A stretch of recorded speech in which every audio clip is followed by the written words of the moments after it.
Queria que você acompanhasse esse culto até o final, porque Deus tem uma palavra para o seu coração que pode transformar a sua vida. Eu não tenho uma palavrinha para você. Eu tenho uma palavra aqui que é de Deus, que é da Bíblia, que pode transformar a sua vida para esse ano que se inicia, esse ano de desafios, esse ano em que nós sabemos que 2020 acabou, mas a pandemia não acabou, a crise não findou. Então, Deus quer renovar as suas forças, Deus quer renovar a sua fé, Deus quer colocar em você ousadia e coragem para que você encare de frente esse novo desafio que se coloca diante de nós, que é o ano de 2021. Se você está chegando aqui agora, eu peço que você se inscreva no canal, que você ative as notificações, que você compartilhe esse link. Obrigado a todos que têm compartilhado as mensagens Minuto com Deus diariamente. Nós recebemos milhares de testemunhos de como elas fazem a diferença na vida das pessoas. E se você quiser apoiar esse projeto, você pode se tornar membro. Tem um íconezinho aqui embaixo, acho que é desse lado aqui, ó, onde você se torna membro do canal, tá? E assim você estará nos apoiando. Amém? Em nome de Jesus.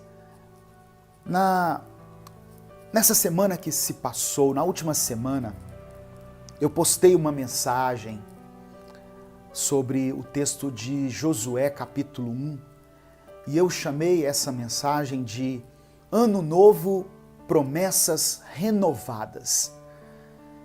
E talvez você que acompanha o canal, você ouviu essa semana essa mensagem, mas hoje eu quero aprofundar um pouquinho mais nesse texto. É um texto que sempre fala conosco, é um texto que fala de um recomeço, é um texto que fala de uma nova etapa, de um novo momento na vida de Israel, e por isso ele é tão propício para os nossos dias. Se eu tivesse feito um culto no dia 31, eu não pude fazer, porque eu estava trabalhando, na verdade, mas se eu tivesse feito um culto, certamente essa seria a palavra que eu iria usar. Aleluia. O texto diz assim, Josué capítulo 1, abra sua Bíblia.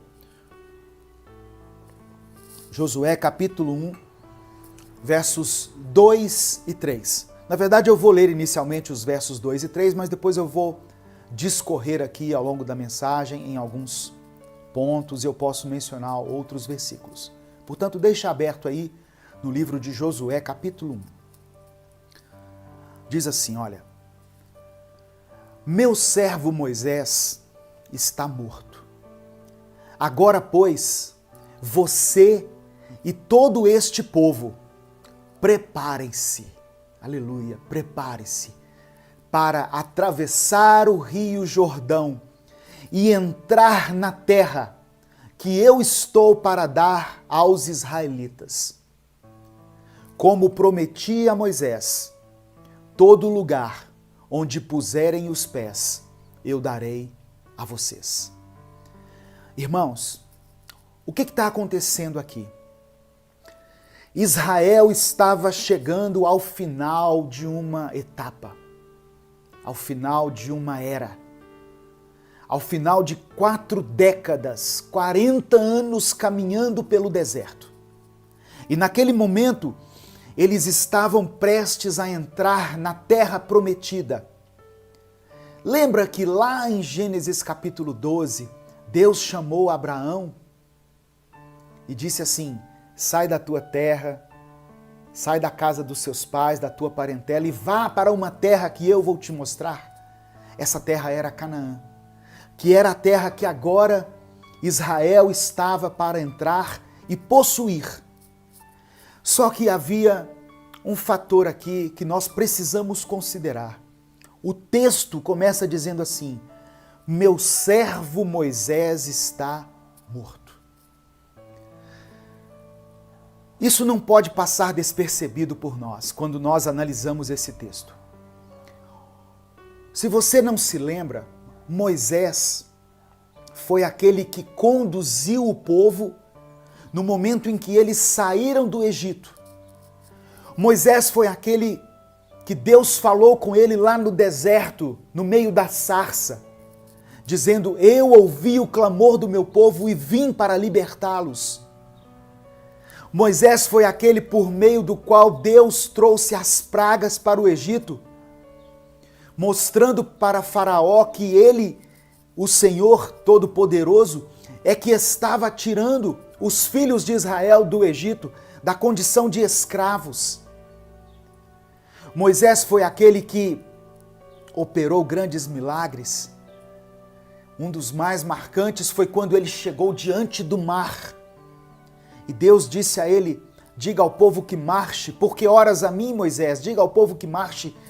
E o Senhor o orientou para que ele tocasse no mar com o seu cajado. E quando Moisés tocou o mar, as águas se abriram, mostrando que para Deus não existem coisas impossíveis, que Ele pode, independentemente das circunstâncias, abrir as águas diante de nós para que nós caminhemos em terra seca. Moisés foi aquele que clamou a Deus quando o povo estava com sede no deserto, e Deus pediu a ele que ferisse a rocha, e Moisés feriu a rocha e ali brotou água. Olha quantas coisas Deus fez através de Moisés, irmãos.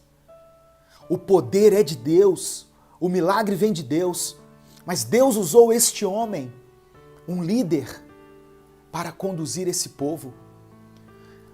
Moisés era um referencial de liderança. Moisés era aquele a quem as pessoas se dirigiam quando elas tinham questões a se resolver. Moisés foi aquele que subiu ao monte e trouxe de lá os 10 mandamentos.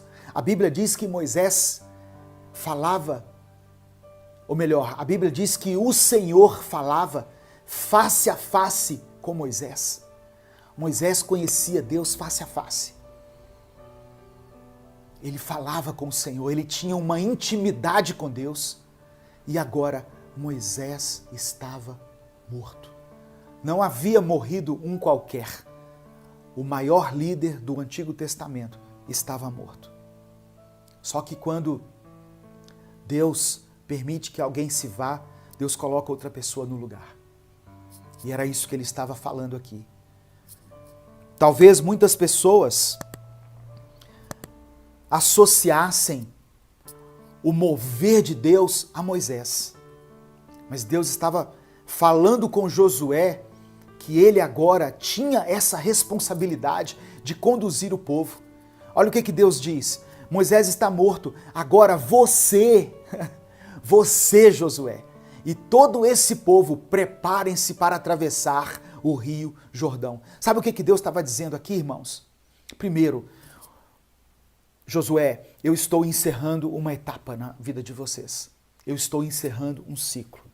Mas eu estou permitindo que vocês continuem avançando.